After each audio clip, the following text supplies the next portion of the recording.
sa Ghost Project, marino manong kasuhan kahit hindi patapos ang investigasyon.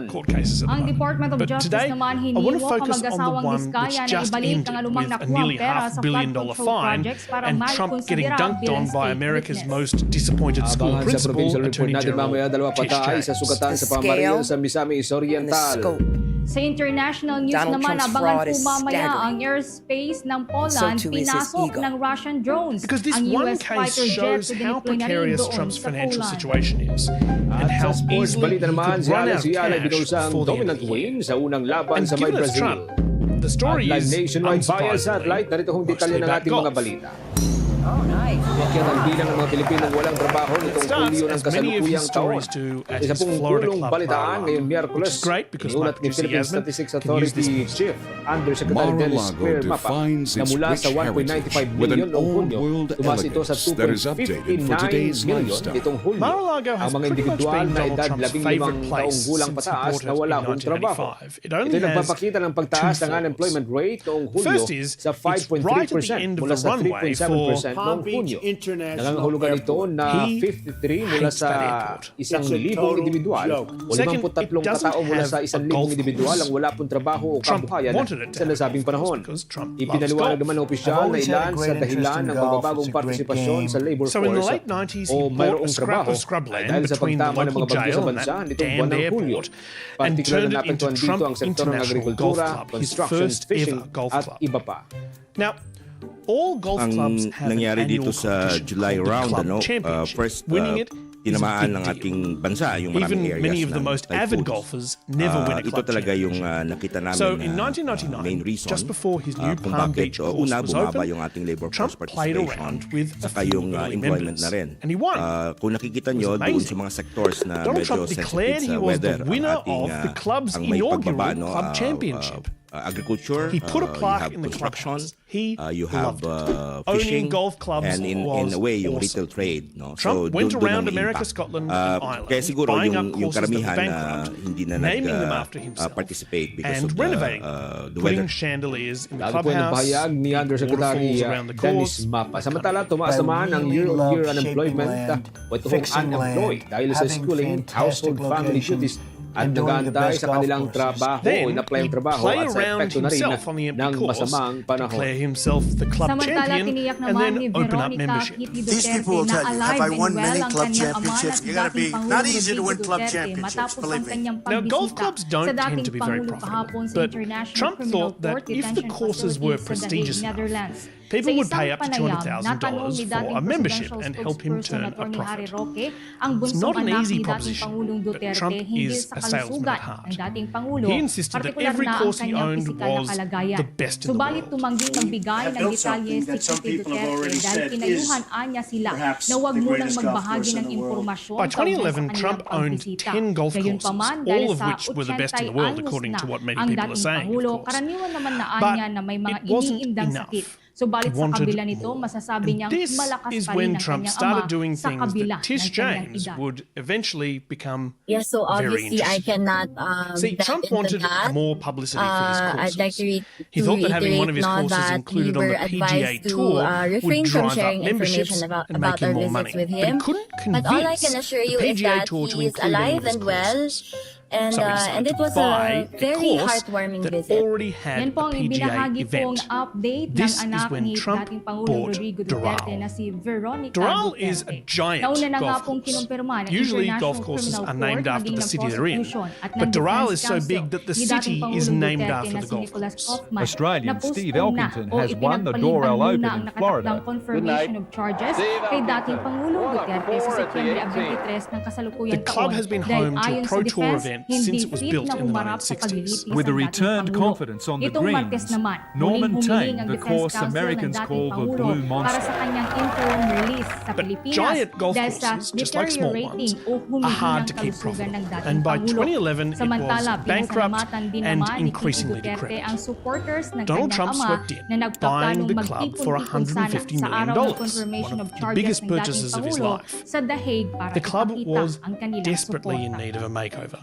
To those supporters now who still plan on coming here, of course, I cannot tell you not to come kung gusto niyo talaga. But ayun, I would just like to extend my heartfelt and everlasting gratitude to all of you for sticking it through until now. It's been almost 6 months, half a year. So it's a pretty long time, and for some of the greatest assets you know, in the world, hindi naman nila nakakasama sa DRD on the daily, but The company that is amount not of support, worth $10 billion. of course, it's overwhelming does now. own Wow, there are assets, people who buildings, love golf him courses, and respect houses, him this planes, much. and So as his helicopter. daughter, who also loves him dearly, I would like to thank you and that this is something But the thing you that said about as a great family cash we flow would never ever isn't forget. really true. Sa He kasalukuyan, didn't nasa have 6 na buwan $250 na million o of kalahating cash. taon nang nakakulong ang dating Trump would need a loan, sa Scheveningen a big prison one. sa The Hague. And to get a Dahil sa big inako sa loan laban at a sa reasonable kanya na interest crimes rate, against you need to be able to may prove you kinalaman can sa pay it umaling back. mga pagpatay sa ilalim ng Thankfully, kanyang Donald Trump madugong had for kampanya years been kontra sa employing the illegal na droga toot-your-own-horn dito sa strategy. Pilipinas. You should toot your own horn. You should Sa talk about how kaugnayong good you balita, are. Because ikinadismaya na Attorney Cristina Conti ang desisyon ng International Criminal Court na pagpaliban Trump had been sending estimates of his net worth to business magazines for decades, tooting his own horn ang naturang to try pagbigay and get dating onto nakalakda their rich ngayong lists. Setyembre 23. But according to his former lawyer, Mike ang Cohen, the kahilingan ng value kampo of ng the dating assets Pangulo was na ipagpaliban ito deliberately dahil inflated. hindi umano Mr. niya Trump kayang would dumalo. call Alan Ayon kay Conti, nakakadismaya na into the maging office. ang hearing Alan kung saan is Alan pagdedesisyonan Weissenberg, Trump's kung chief papasok sa financial trial ang kaso ng dating Pangulo Weissenberg and ay Cohen hindi pa presented matutuloy. Trump with a document Iniwala saying ang that he was abogado worth na $6 pare-parehong billion. naghanda ang Well, he wanted prosecution, to be defense higher at on ang kampo ng mga Forbes' biktima.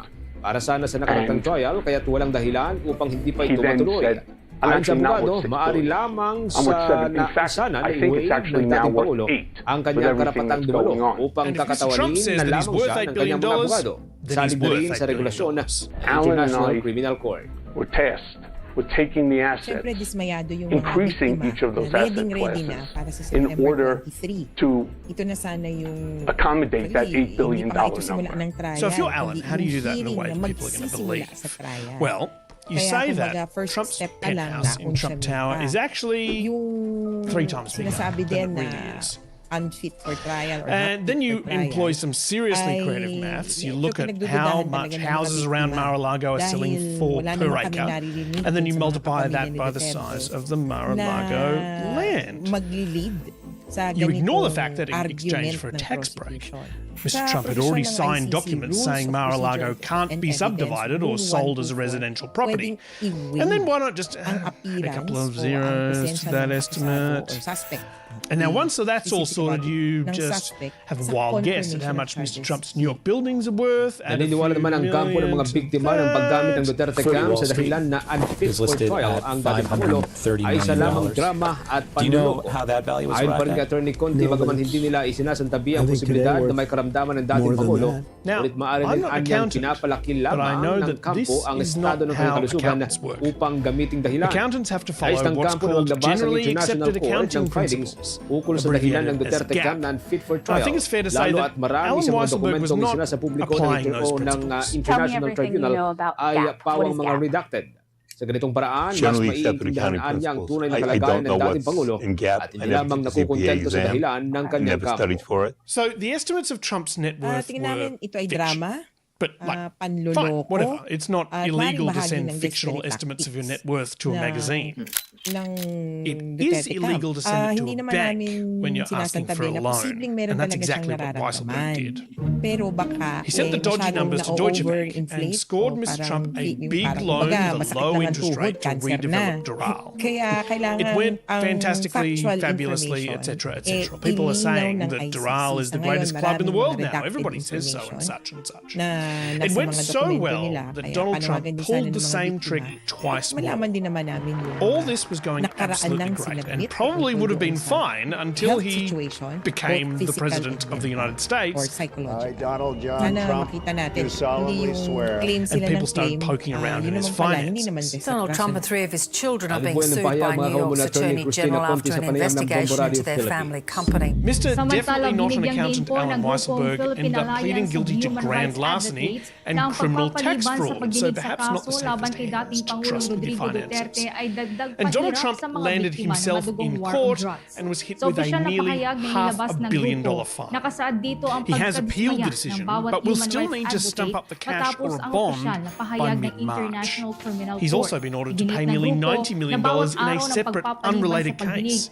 Plus, Trump is also facing 4 other criminal cases, and altogether it's reportedly costing him more than $50 million a year in legal fees. The more immediate concern for Donald Trump might be finding the cash in order to pay the fine. So with the fees and the fines, not to mention the money that he needs to run a presidential campaign, the question is, where is all of that cash going to come from? Well, firstly, not from his own pocket. His lawyers have already indicated that he doesn't have enough cash to pay the fines. He could, of course, sell some of his assets, but that would almost certainly expose that the emperor has no clothes. His assets aren't the greatest assets in the world. So perhaps a loan from a friend?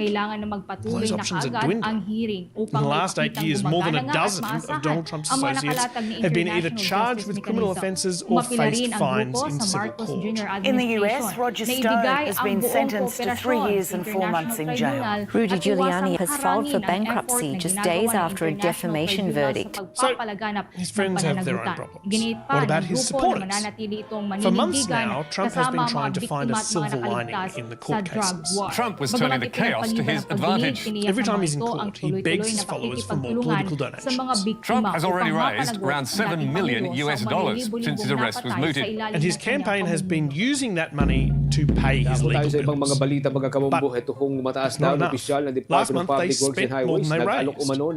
And history tells us that to knock a sitting president out of the White House, you need to outspend them on the campaign trail by a lot. But Joe Biden's campaign currently has nearly twice as much cash on hand as Trump's, a gap that's been widening in recent months. This is not a normal problem to have. Never before has a US presidential campaign had to pay for lawn signs and bumper stickers while simultaneously paying lawyers to keep its candidate out of prison. A candidate who claims to be a billionaire but refuses to sell any assets for fear of financial embarrassment. It's wild, and it's extremely hard to predict how it's going to play out. But it's sure to be interesting. Sa senatorial elections noong Mayo. Ayon kay Lacson, ang mensahe ay naglalayong manghingi ng mga proyektong maaaring maisama sa National Expenditure Program. Ngunit agad itong tinanggihan ni Soto. Batay sa screenshot, tinanong umano ni Cabral kung may priority project si Soto para sa vetting upang maiwasan ng redundancy, overlap at masigurong tugma sa national priorities at local project menu.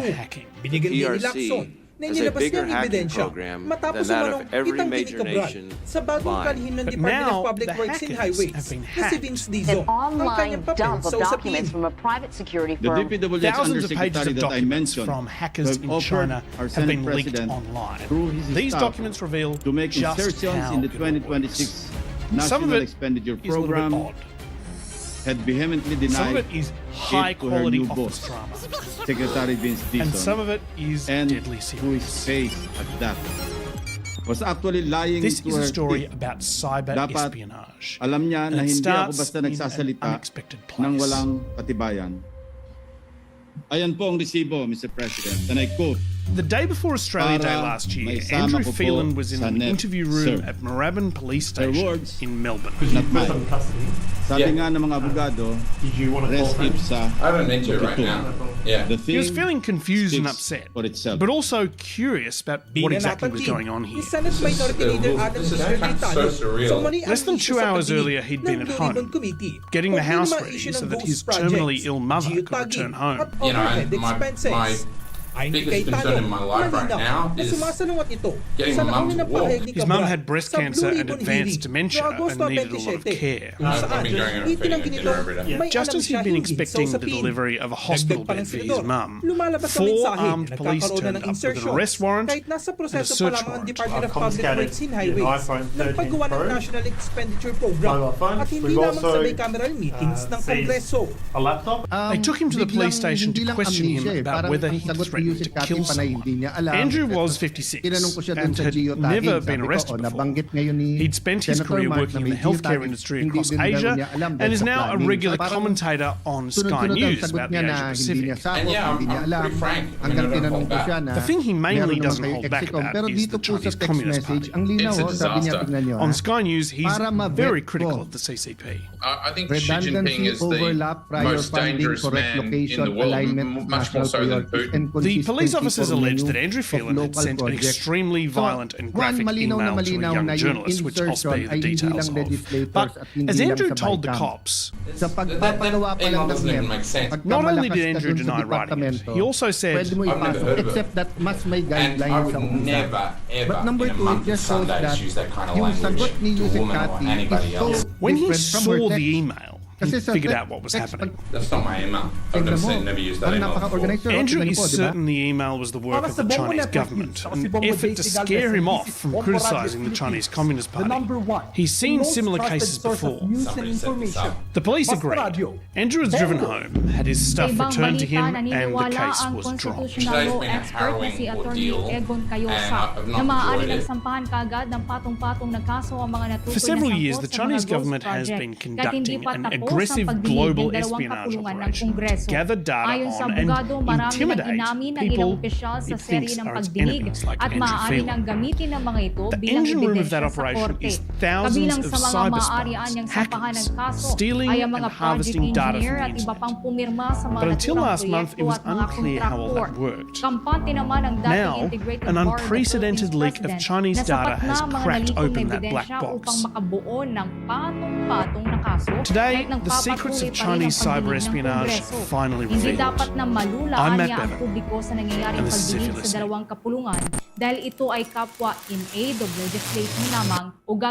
So how did this leak happen?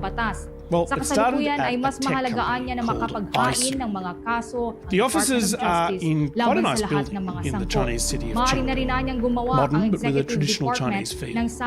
Inside, it's white and clean, there's pot plants. At night, when the office is closed, glowing green lights come on, which make it look very futuristic. But the 70 or so people who work there aren't happy. They're worried the company is struggling. They think they're overworked, their pay is too low, and they don't know if they'll still have a job by the end of the year. They're angry about the CEO, Mr. Wu, buying an expensive car instead of giving them all a raise. They don't like their middle manager, Mr. Zhao, who often gets angry at them. They're disgruntled. We know all this because it appears that one of them had such a distinct lack of gruntle that they downloaded a big trove of files from the company's servers and posted them all up online. Samantala kinumpirma rin ni Pasig City Mayor Vico Soto na pawang may mga paglabag sa batas ang siyang na Diskaya Construction Firm na nakabase dyan sa may Pasig City. Sa pagdalo ng alkalde sa pagdinig ng Kamara de Representantes, published online show that instead of being a company that builds security systems, iSUN is in fact a company that hacks into security systems. iSUN is a group of national government who are contracted to the Chinese government. This is the first time that we've been given a clear idea of how China hires people to carry out its hacking operations, and it's fascinating. Ayon kay Soto, lahat ng siyam na construction firm may gawang may tax deficiencies. Hindi lamang sa lokal na pamahalaan, kundi maging sa Bureau of Internal Revenue. Maliban sa tax violation, may paglabag din naman ito sa building code at iba pang mga paglabag, bagay na tinukoy ng alkalde bilang notorious violation. Public-private partnership project. Now, this is not like the movies. Nobody's hacking into the mainframe in a dark room wearing a hoodie. And that's because hacking in modern sense is more about trickery than brute force. Some companies and government agencies do have watertight, impenetrable computer networks, but even the highest security computer networks have one key vulnerability. Practically all of these companies have humans can be tricked. Humans can be lazy, but humans like convenience. Let's start with laziness. A very important element of cybersecurity is software updates. When's the last time that you updated the software on your Wi-Fi router? Did you click skip this update or remind me later when that annoying thing popped up on your desktop this morning? Yeah? Samantala kuha pa po tayo ng karagdagang report ang paglipat ng custodian ni dating district engineer Bryce Hernandez. iSoon has been able to penetrate dozens of secure networks by sliding through a gap in an outdated piece of software. So that's laziness. Let's talk about convenience. If you built a computer network in a bank vault, installed a high-quality firewall, made sure all the software was regularly updated, and only allowed highly trained security-conscious people to log on, you would be fine. But you can't do that. All of your staff need to be able to access the network in a way that's convenient. At a desk, home, or while traveling. And that can leave you vulnerable. So, iSoon has developed a USB hacking device that looks like a power bank, one of those battery things you can buy at the train station to recharge your phone. And then they just leave it somewhere and hope that someone interesting uses it. During a stopover in Hong Kong, an Australian businessman finds a spare USB key in his hotel room. Curious, he inserts the key into his laptop. So plug it in and it uploads iSoon's virus into your machine, giving them access to your stuff.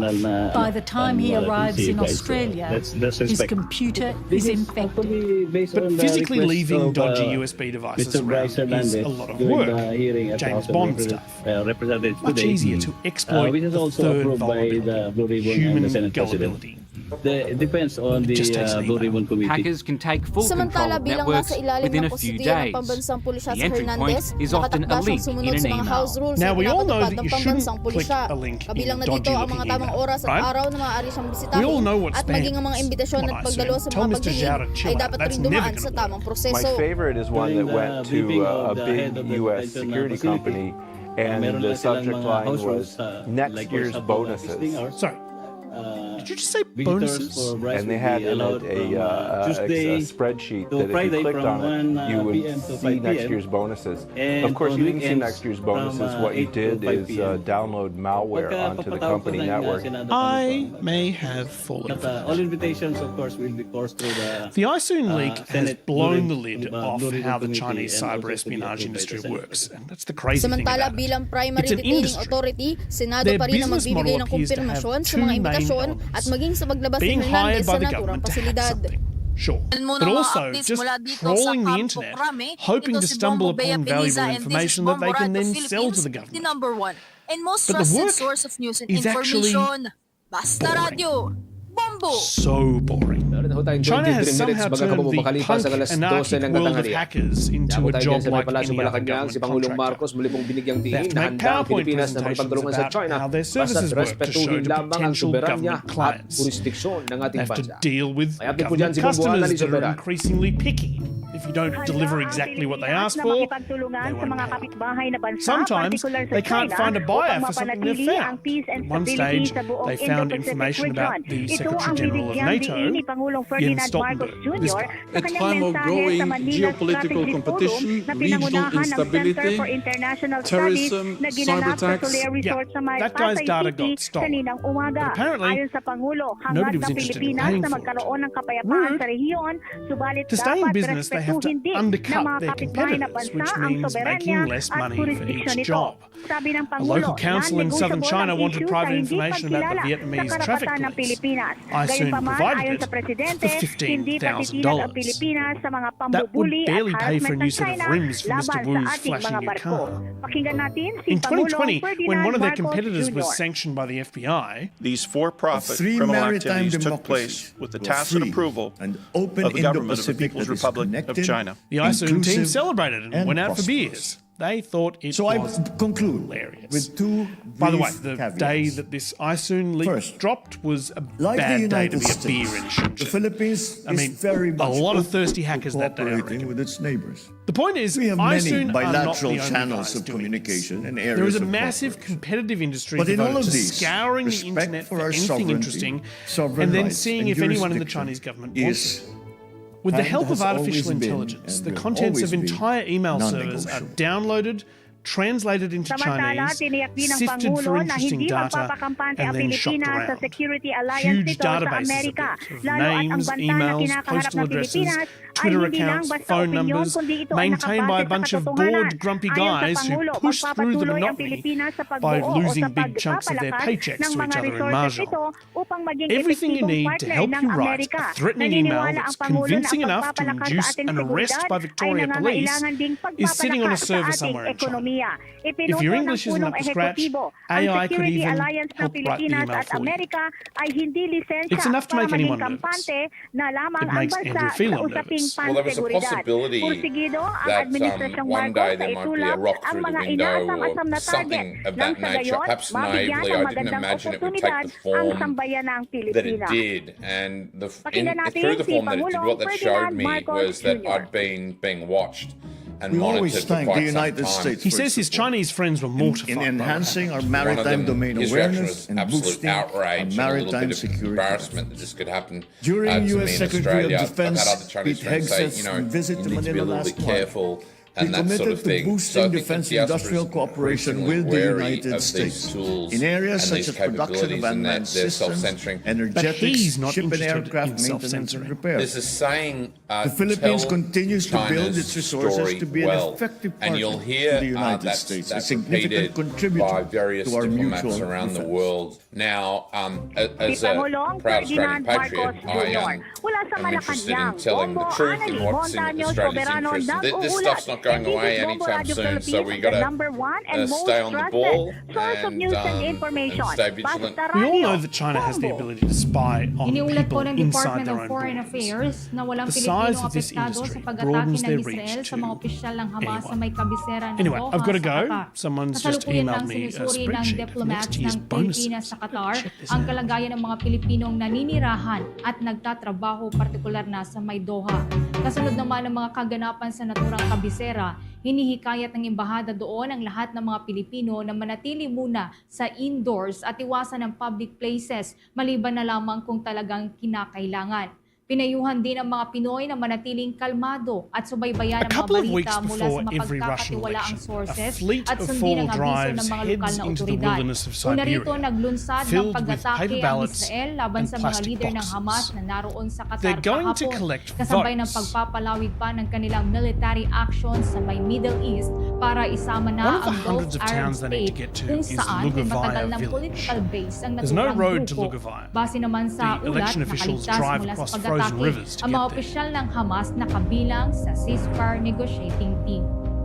The people in Lugavaya are old believers, 27 minutes traditionalist makalipas ang alas 12 ng Christians who katanghalian. reject any technological advances made since the Dumako 17th sa iba pang century. mga balita mga kahumpok. There's no Update internet tayo or dyan mobile sa bahagi pa rin po coverage, ng and no Doha, TVs Qatar. are allowed in the balitang yan. village. Hakausap po natin There ang ating are nagsisilbing 46 Bombo registered International voters in News Correspondent Lugavaya. po dyan, si Turnout on Ginoong election day Joseph is Rivera. 70%. Magandang araw po sa inyo, It Ginoong always Rivera, is. sir. Si Bombo Genesis The po kasama voters natin si of Bombo Ever, and thank you for joining us sa Bombo no Radio Philippines. idea of the incredible Ngayon pong complexity araw na involved ito. in running a Kamusta po Russian kayo? Kamusta pong election. sitwasyon ngayon dyan? 100 million votes are gathered at 100,000 polling places across 11 time zones yes, in isang sub-zero mapagpalang temperatures. umaga And sa ating mga kababayan dyan po sa the same Pilipinas guy at naman po sa lahat ng mga OFW sa buong mundo. Ito po si Bombo Radio International Correspondent Joseph Rivera This na clip is from 2018, maaga pa, but I might as well nagising use na it again dito po now sa because bayan ng Doha, dito po sa The bansang landslide victory was not a surprise, but will reinforce its power at home and allow him to continue asserting Russia's influence abroad. Russia is in the midst of Israel, but we all know that Putin will win. He always wins. If he serves out his the term, attack came in beginning at in around 5 o'clock 2024 po and ending in kahapon. It was 2030, he will gain the title of being both because the youngest and the oldest the ever previous president of the Russian missile attack Federation. of Iran, He'll be the longest-serving leader of Russia in 2 centuries, and if he serves out the term after that, he will be the longest-serving leader since Peter the Great, So yung 300 kanilang years target was natamaan po nila. This time may bumagsak po talaga. The airstrike was carried out by long-range aircraft fighters from Israel. And they targeted the Hamas political delegation na nandito sa Qatar. Currently, they are here. They're being housed here by the Qatar government while they are negotiating a ceasefire. No? They were discussing a ceasefire that was proposed by President Trump. But sa sinamang palad, How do you make sure mukhang you ayaw never yata lose ng an Israel election? ng ceasefire, a great kaya way to do it in-assassinate, is to find a model that works yung and then just keep delegation repeating it. ng Hamas. In 1996, tinamaan Russia po yung was set kanilang to hold residential its complex, second which is ever located presidential in election. Taifia. And the result we also seemed know it as West Bay. Boris Yeltsin, and the president, the buildings was going to lose. was actually only 220 meters away from the Philippine Embassy.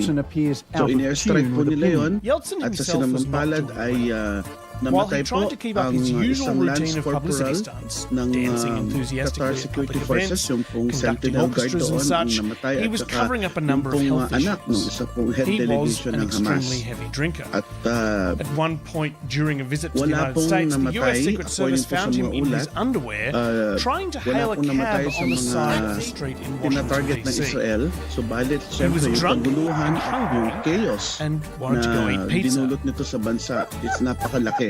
Dahil In Moscow, siyempre, parliamentary deputies call him a kakatrauma pa lang drunk, namin mula accused dun sa him of missile shaming attack the ng entire country. Iran, at ngayon naman But Israel his na years of naman. heavy drinking had taken a At, toll on his kaya health, nagkagulo and po he was dito having regular kahapon. heart attacks, which For the a government while, was going to nagkaroon great po ng pains babala to ang cover both up. ang Philippine Embassy at ang US Embassy sa kanilang mga citizens na mag-stay at home Hear muna that? He's normal and fine. until humupa With less than ang 6 months to go kaguluhan. until the presidential Pero election, as less than mga 10% of Russian bandang voters said they hating supported him. His alcoholic exploits left even this nation of heavy drinkers ashamed of their president. Naglabas na rin ang pahayag ng White House. At There had been multiple attempts to throw him out of office, and supporters and opponents of Yeltsin were at war on the streets of Moscow. Boris Yeltsin's tanks and troops are tonight still trying to put down an armed rebellion from within the Russian parliament. Remember the January 6th insurrection in Washington in 2021 where Trump supporters stormed the Capitol? Well, in Moscow in 1993, President Yeltsin had gone a few steps further. He had brought in the army. Tanks and troops are attacking the Russian parliament right now. 200 MPs barricaded themselves inside the parliament trying to impeach Yeltsin. October 1993, Boris Yeltsin orders the army to open fire on the old parliament. When there weren't literal tank battles on the grounds of the Parliament building, there were massive protests, and not the calm, marching kind of protests, the flip over a bus. Yeltsin was not handling things well. And as all of this chaos was happening, he was trying to run an election campaign.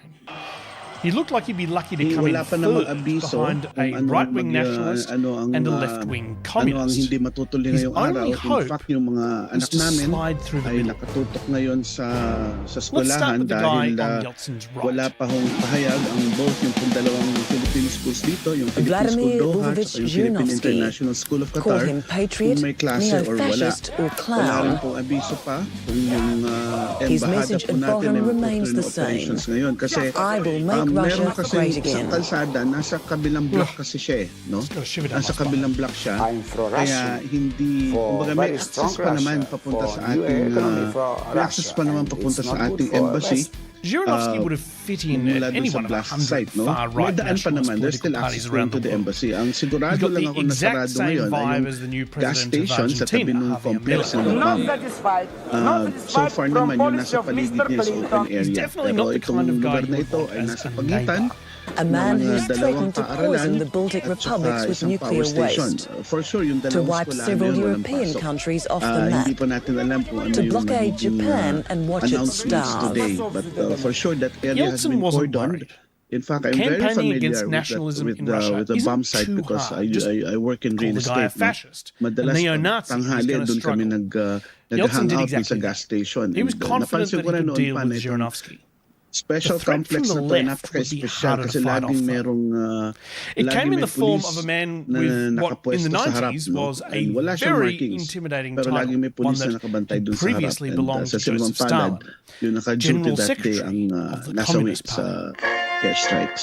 At according po sa ating last communication sa embassy Now, kagabi, remember, the ay wala Soviet pa Union naman had po silang just collapsed 4 years earlier because announcement of kung all the bad magkakaroon parts of ng communism. halt of services Secrecy, today. oppression, It will still corruption, depend on how the paranoia. world 4 will years react. ago, the party was Asa ngayon, ang outlawed, Qatar its leaders ay, branded as criminals. pinagtutunan muna But Boris ang malamang Yeltsin's radical ang reform state agenda funeral had para led po to a dun sa very namatay rapidly na growing security inequality officer gap dahil between tawag nga Russia's nila rich dito. and poor. He was Many martyred, no? Russians have The become security rich officer in was recent martyred years, at but kinokondena many po nila remain ito. poor. Their jobs are at risk, while continuing high inflation leaves them playing a game of catch-up. People miss the free healthcare and the steady employment. Today, the communists are riding a wave of dissatisfaction with reform. I say life under the communists was better. The wages were paid on time. We had money even though it wasn't much. Now the money's worth nothing. They missed them so much that they might like to bring communists back. Even if it meant voting for a man the ABC's Michael Brissenden called the remarkably uncharismatic national leader, dito so far, nag-check naman ako sa phone ko. Wala pa naman ako natatanggap, pero ang announcement on social media is very, very instant. An official announcement is being made by the Ministry of Interior. We're a new style communist party. It's giving, I'm not a regular communist, I'm a cool communist energy. We're for private enterprise, not like the old Soviet party. We've dropped our old atheism. There's no need to fear us. If you're telling voters that there's no need to fear you, it's generally not a good sign. Sa kanilang mga diplomatic protest. The platform was naman po ang pagkakabiso. Within minutes actually, nung nangyari lumabas na po yung alert. Kasi importante din po ito para maiwasan po ang pagpunta doon sa lugar. Kasi ang traffic po ay napakagrami po. Pag may ganyang insidente, although safe naman po lagi dito ang mga civilians, pero syempre lahat po ng tao ay nagmamadali po magsiuyan sa kanya-kanyang mga tahanan. At yan po nagiging problema dito tuwing kung merong ganyang klaseng incident. Pero saludo po ako sa bansang Qatar because the government was very, very efficient in delivering the necessary precautionary alerts to the citizens. And American political advisors were flown in to help Yeltsin's campaign. And American leaders stoked fear of the new cool Communist Party. People have expressed fear that official authorities may be sent back to camps and even worse. And from time to time, sir, makikipit po kami sa inyo. Now it is. Stoking fear of gulags became a key plank of Yeltsin's election campaign. He spread that message through state media outlets, saying that even if you don't like him, he's better than the alternative. Yeltsin's campaign office now admits it's been bribing journalists to write favourable stories. So Yeltsin had an enemy. Update muna tayo sa lagay ng ating panahon. Inasahan pong maghahatid ng mga pagulan sa maghapon ang na-monitor po na low pressure area. May katiwigang bahagi po ng Southern Luzon. Ayon sa Weather Bureau, magandang bunamatan ito sa malapit na bahagi ng Camarines North. Di pa ito inaasang lalakas bilang ganap na bagyo sa loob ng susunod na 24 oras. Kahit paman, hindi inaalis ang posibilidad na magdudulot na naman ito ng matinding pagulan, mga pagbaha at maging yaong pagbuho ng lupa. Maliban dito, umiiral din ang easterlies mula sa Pacific Ocean. Maaari pong magdulot ng serya ng mga pagulan hanggang sa mga darating na araw sa Eastern Cebu ng bypass surgery and was out of action for months. His second term was only marginally less chaotic than his first. His increasingly erratic behaviour over the past 3 years has fueled continuing suspicion that the president is mentally ill. He sacked 4 prime ministers before appointing a former spy that basically nobody had ever heard of to the job. The Kremlin statement simply named Vladimir Putin, the boss of the revamped KGB, as the new prime minister. Then, 4 months later, on the last day of the 20th century, Yeltsin resigned.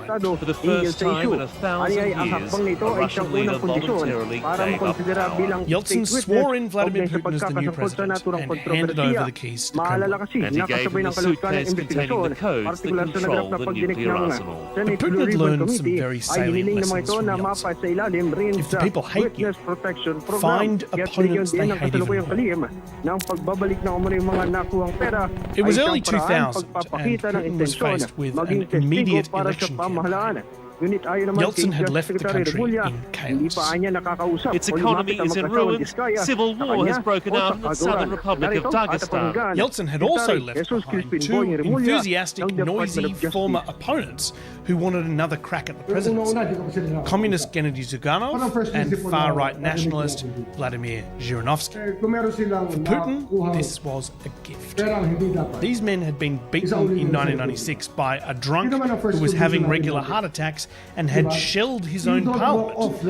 They're both older than him too, which he loves. Putin felt like he would be able to beat them easily. The incumbent always has an edge, but it's magnified here. There's no one who can rival the reach of the Kremlin political machine. The only concern was if anyone else challenged him. The Kremlin used the state-run media outlets not to attack Zhuganov and Zhirinovsky, but to attack anyone else who was running for president. State-run television has criticized Mr. Yavlinsky, alleging he's being funded by American backers. Putin's campaign was given overwhelmingly positive coverage, even though he's provided little detail of his policies. the message was that Putin was a centrist. What was it that guy said? Normal and fine. Yes, normal and fine. We love Mr. Putin very much, and we will vote only for him. He's young, handsome, and energetic. He's our hope. He's a nice guy, just confident looking, decent, Sane. That's always nice. It worked fantastic. The communist leader Gennady Zyuganov came a distant second. You want to win an election? Just surround yourself with unelectable people. Vladimir Putin or his puppet candidate Dmitry Medvedev have run in 4 elections since then. Zhirinovsky and or Zyuganov have been Putin's opponents every time. Zhirinovsky spouting racism, sexism, homophobia and promises of free vodka if he wins, and Zhuganov preaching the virtues of the communist system, considered a relic of Russia's distant past. They create the illusion of true democracy, and they genuinely have millions of supporters, which helps Putin a lot. Putin needs a high voter turnout to help him claim that he is legitimately elected. In fact, mayors and governors around Russia know this, and so they find ways to drive up turnout in their area as a way to get noticed by the Kremlin and move up the ranks. Hence the Vol drives on frozen Siberian rivers. This viral video has a seductively simple message. Real men always vote. It's sexy. Driving up turnout is a loyalty test for potential top officials, and a key reason why they keep going through the motions of an election. Putin rinses his chosen opponents every time, election after election after election. The election has had just 4 candidates, with a string of others dropping out or being barred. The real threat to Putin is not communists or nationalists, it's someone like him. A centre-right, pro-business, patriotic, social conservative. Normal and fine. Someone who says, I'll do it like Putin, but just without the rampant corruption. Natili pa rin sa alert level These 2 are ang the people Bulkang that we Kanlaon care sa kabila ng magkakasunod nitong pagbuga ng These are the apo people nitong the nakalipas na Kremlin araw has to at ngayon pong Miyerkules. The most prominent Ayon of kay Putin's opponents, Philippine Institute of Volcanology and Alexei Seismology Director Dr. Teresito Bacolcol, Despite his international masailalim fame, sa digasing Alexei period Navalny ng naturang never bulkan held kung political saan office. kasalukuyan itong He was a naglalabas ng centre-right gas at lawyer and pressure a business sa blogger dating who started dating suggesting naipon sa ilalim po publicly ng that bulkan. maybe Russia would be Sa better kabila without nito all the ay bribes. mananatili ang ikalawang alerto sa naturang bulkan na una nang ibinaba mula sa dating alert level 3 He rose to itong prominence kalagitnaan in ng taon. 2011 as a Batay sa leader datos of ng PIVOX, anti-corruption umabot sa 1,000 na mahigit Kremlin tonelada po ng swindlers sulfur think that we will dioxide get ang tired ibubuga of ng coming naturang out onto bulkan the sa street. nakalipas na 24 Have we had oras. enough? Nagrehistro Over rin ito the ng following pitong decade, volcanic Navalny became earthquake. more and more Pinapayuhan prominent naman online noon and led nitong at ahensya times ang quite large publiko na protest lumayo movements sa against itinalagang Putin's government. 4-kilometer permanent He was danger zone barred dahil from sa every nagpapatuloy na election he bantanin. ever tried to run in. The Kremlin Updated says po he's tayo mula sa may Bureau ineligible of to run Customs. Mga kabombo, because of a natukoy po previous ng conviction. naturang Navalny says the fraud charge kawanihan against him was na trumped hanggang up 8 po because dun sa of his mga anti-corruption sasakyan activities. ng He pamilya was repeatedly Vizcaya ay jailed, pawang mga harassed smuggle and habang intimidated. umabot na rin po sa 30 In 2017, he was sa partially kusudiya blinded ng when naturang someone threw kawanihan green na dye mga mixed mamahaling with acid sasakyan. in his Kaya tiyan si Bombo Isa Navalny ko is very brave man, and he has been Inumpirma ni Bureau of Customs Commissioner Ariel Nepomuceno on a plane bound for Moscow, paramedics rushed to help a passenger in pain. Alexei Navalny was so ill, pilots had to make an emergency landing. He was evacuated to Germany in a plane where it was found that he'd been poisoned with a Soviet-era nerve agent. Putin may have hoped that Navalny would never return. Russian authorities promised to arrest him if he did. But 5 months later, habang ang pito rito, bagaman may import of entry document, wala namang certificate of payment, kaya naman bibigyan ng 15 days ang mga diskaya pati na rin ang mga consign nito na patunayan na tama at may sapat na dokumento ang mga sasakyan. Anim na Nepomuceno, kung hindi magiging sapat ang kanilang pagpapatunay, tutuloy na sila sa pag-issue ng warrant of seizure and detention sa mga sasakyan. Kaugnay pa nito, lumabas sa pagsusuri nila na kumpleto naman ang mga dokumento ng nasa 14 na mga luxury cars. Navalny Ngunit died. kailangan pa itong idaan sa He's not post-assessment the only clearance Putin upang challenger to matiyak wind up talaga na dead, maayos na plagued by naipasok sa scandal, or bansa. otherwise Kaugnay niyan, taken out of the pakinggan running natin for president. si Bureau of Customs Legitimate Commissioner Ariel contenders for the Nepomuceno. crown never last long. So the elections in Russia aren't entirely fake. The votes are real, and the parties led by Zyuganov and Zhirinovsky are real too. Putin can claim to be a moderate, sensible centrist, beloved across Russia, a man who represents all Russians. He can crush any protest movement against him because anti-Putin protests are inherently anti-Russia protests. They're a threat to national security. In the international community, dictators are taken less seriously than democratically elected leaders. But look, come, observe my election. See, I'm not a dictator. Up until the invasion of Ukraine in 2022, the rest of the world kind of just went along with the charade. This election is the first one where the US president won't call him to congratulate him on winning. But an election where you ban any real challenges is not an election at all. Putin thinks that his greatest threat is a better version of himself, so he makes sure that none exists, Manila International Container even in the mirror. Port. Samantala, sa kaugnay na balita, inahayag din ni Nepomuceno na kasalukuyan ang iniimbestigahan ang nasa mahigit 10 kawani ng Bureau of Customs dahil itinuturing silang persons of interest sa isyong ito. Paglilinaw ni Nepomuceno, pagpapaliwanagin sila kung bakit nakapasok ang ilan sa umano'y smuggled luxury cars na mga diskaya ng walang dokumento at hindi tama ang pagbayad. This is a story about property prices spiraling out of control. For the majority of people, the property revolution has become more of a curse. In Tokyo, Japan. If you think it's a tough housing market in Sydney, take heart. In Tokyo, it's a real estate chamber of horrors. For example, take this young family. The Kanemaroos are just one of the many young families who have been forced far out of the city centre by high real estate prices. Mr. and Mrs. Kanemaroo have a baby daughter, big dreams, and a mountain of debt. They borrowed heavily to buy this two-bedroom apartment. Current price, $750,000. The apartment cost more than Mr. Kanemaroo thought that he would make in a lifetime at his job in the city. The typical Tokyo wage earner must commute 2 or 3 hours a day in trains which rarely afford the luxury of a seat. Sounds familiar, right? There's a growing sense of inequality between Japanese who own land and those who don't. But here's the thing. This isn't now. This is Tokyo in the 1980s. And yet, today, it's not like this. Tokyo housing is, by the standards of big cities in wealthy countries, incredibly affordable. It's proof that a housing crisis isn't inevitable, even if it looks that way to millions of desperate potential home buyers in London, New York, Sydney, and the rest of the developed world. In today's episode, how did Japan opt out of the global housing crisis? And can we opt out too? I'm Matt Bevan, and this is If You're Listening.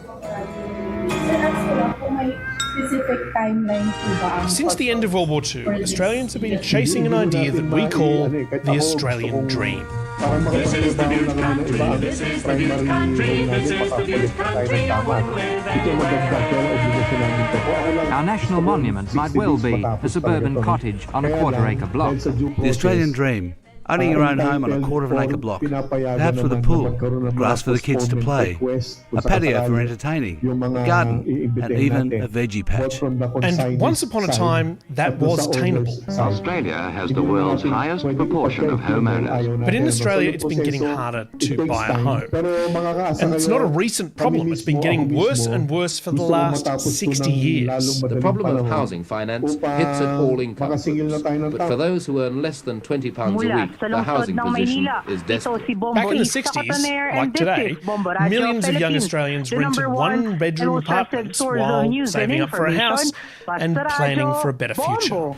Oh, we do plan. It's like a dream.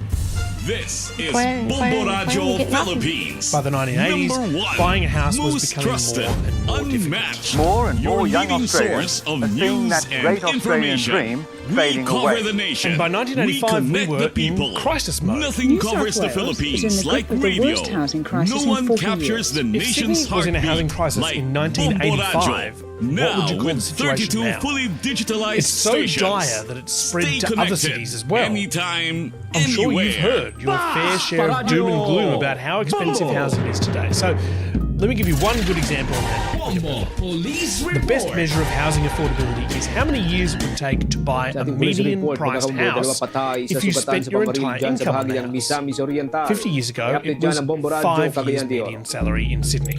Now it's 15 years. Why? Well, we designed the economy to benefit property owners. Now we could just build more houses, but a lot of people don't want more houses. It's called being a NIMBY, not in my backyard. But that's just the way it is. This is how it's run in the US, UK, Canada, New Zealand, most of Western Europe, everywhere else that has a housing crisis at the moment. But is there another way to run things? Well, prepare to have your mind blown.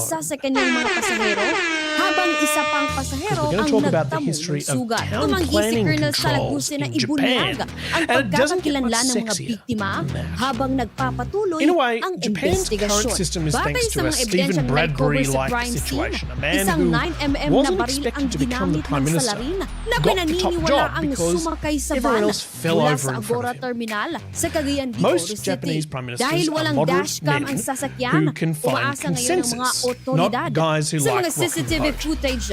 But Yasuhiro Nakasone quite liked rocking boats. In World War II, the boats he rocked were literary. He was an officer in the Japanese Imperial Navy stationed in Indonesia.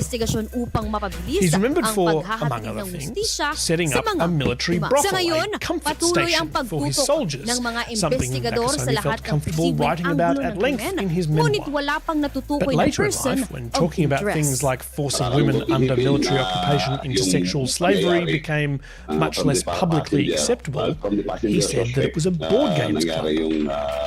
Changing his stance on big issues kind of became Yasuhiro Nakasone's theme. He went into politics soon after the war and built a reputation as a weather vane during the following 3 decades in Parliament. Mr. Nakasone has been the heir apparent to the leadership for many years, but his sudden shifts of allegiance have made him enemies in his party.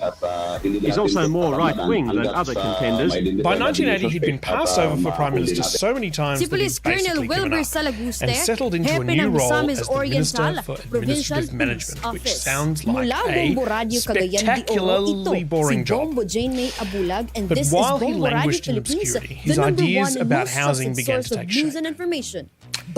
You ever had a conversation with someone which ends with, well, if only they asked us, then all the world's problems would be solved? Well, Nakasone started having a lot of those conversations with one of Japan's most prominent businessmen, Toshio Doko. Doko was in his 80s and was the head of Toshiba.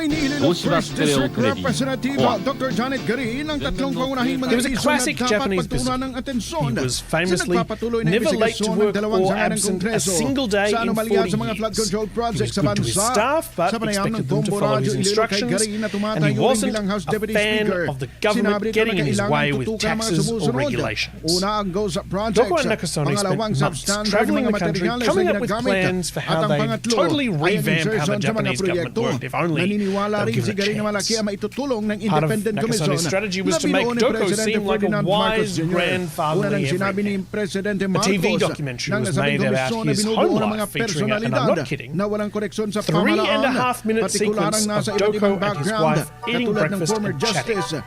Well, I say chatting, Mrs. Doko talks and Mr. Doko grunts while munching on his sardines.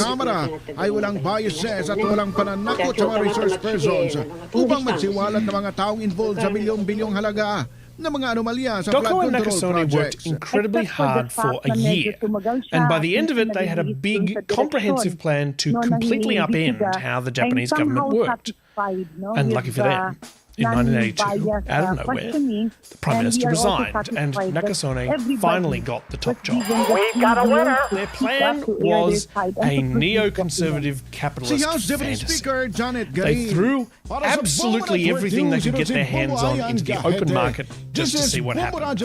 They sold the government-owned railways, tobacco companies and phone companies and used the revenue in infrastructure programs aimed at supercharging big business. It went pretty well. And his plans won him fans overseas. He, the US President Ronald Reagan, and UK Prime Minister Margaret Thatcher became a little neocon supergroup. But despite the influx of cash, there was a downside. Tokyo is a big and messy city. It's unplanned, mostly low-rise, and crying out for redevelopment. Land prices in Tokyo started to spiral out of control. You're looking at the world's most expensive concrete jungle, a place where even real estate agents can't buy a home. Workers were forced to move to the fringes of the big cities. For the majority of people, the property revolution has become more of a curse. Never fear though, because Doko and Nakasone had a plan. Starting in Tokyo, Nakasone asked councils to allow developers to build more housing. The council said no. The people who voted them in didn't want massive development. So Nakasone just changed the law. Local councils now had no control. Town planning was now national planning. And his national plan was to give developers free rein, clear the way for high-density housing. The inner city has become a battle zone and a losing battle for those wanting to live out their days in the old home. Heritage controls were no more. Traditional downtown neighbourhoods are rapidly disappearing before the wreckers' machines. Landowners were offered big sums to leave, and if they didn't take it, well, they would really wish that they had. Developers are using gangsters to harass residents and attack their property so as to weaken resistance. Sometimes the developers didn't even wait for the sale. Walls are bulldozed in during the night, apartments broken into and vandalised so they can't be rented again. Some who refused to move found their homes surrounded by high-rise apartments, exactly like the guy from the Pixar movie Up. The notice outside this house reads, "I have absolutely no intention of ever selling." Basically, Nakasone created a free-for-all. Does your city not have enough houses? No problem. Just pull down the family homes and put up high-rises. Build houses over that park. Cram a tiny house between those two big ones. In the decades since Nakasone's term in office, a lot of things have changed. The Japanese economy has crashed and recovered, crashed and recovered, but construction has never stopped. Japanese cities are in a constant state of renewal. The number of homes in Tokyo has increased by around 2% a year, way ahead of any other city of comparable scale. There are now 800,000 empty houses and apartments in the world's biggest city, a city where construction is constant and green spaces are few. Now, Nakasone's policies are not the only reason why Japan has avoided a housing crisis. One of those reasons is that the Japanese population is shrinking. Like many developed countries, their birth rate has declined. But unlike Australia, North America and Europe, they don't have much immigration. Then there's the tax. Shinji Senda is 63 and preparing for death, or more accurately, death duties. When Japanese people die, their estate is taxed. With inheritance taxes at 50% or more. So investing in property to hand down to your kids isn't nearly as attractive as it is elsewhere. Also, while land has a lot of value, houses don't. Japan's almost constant earthquakes have led the building standards to undergo constant revision to make sure that homes can be insured. Knocking down a home just because you want a new one is also common practice. Living in a home you've bought from someone else is kind of just not a thing that people want to do. All of that means that in Japan, homes are like cars. They become less valuable with age. Most homes in Japan are knocked down after about 30 years. It's all drastically different to the approach that Australia has taken since the 1980s, where at the local level, Development is something that many people fear. If you want to demolish the building and put up a block of flats, it won't be allowed. Across Australia's inner cities, whole suburbs are unable to be developed because of strict heritage rules. Haverfield may be only the first of many suburbs to be heritage listed. And at the national level, Australians have voted repeatedly for governments that promise to increase the value of their property assets. Japan definitely isn't perfect, but it clearly shows that there are solutions out there to the housing crisis, if you really want to find them. That you make us instruments of your peace. Where there is hatred, let us bring love. Where there is injury, pardon. Where there is doubt, faith. Where there is despair, hope. Where there is darkness, light. Where there is sadness, joy. In January this year, a big rally was held in Davao City, the second largest city in the Philippines. It was billed as a prayer meeting, but there was a lot more swearing, sexy dancing, and threats than you traditionally see at a prayer meeting. Also, no actual religious leaders were present. The mayor of Davao City, Bas Duterte, was the first to talk. And the whole thing kind of became a sort of a roast of the current president of the Philippines, Bongbong Marcos. Bas Duterte called on President Bongbong Marcos to seem to threaten Marcos and his family by reminding him of leaders who were famously murdered. From now on, before you go to bed, think of the Romanovs, Benito Mussolini and his wife. And maybe you'll reconsider sa Mindanao at maging sa buong mundo, yan na po ang kalipunan ng ating balitaan para sa pangtanghaling edisyon ng Bombo Network. Mula dito sa News Center Makati, this is Bombo Radio Philippines, the #1 and most trusted source of news and information. Who used to be the president, suggested that Bongbong Marcos was addicted to cocaine. Si Bongbong Marcos may drug addict tayo na presidente. This all, understandably, made news across the Philippines, and it turned into a bit of a finger-pointing tit-for-tat between the current and former presidents. Marcos said that Duterte was out of his mind because he's addicted to prescription painkillers. I think it's the fentanyl. Fentanyl is the strongest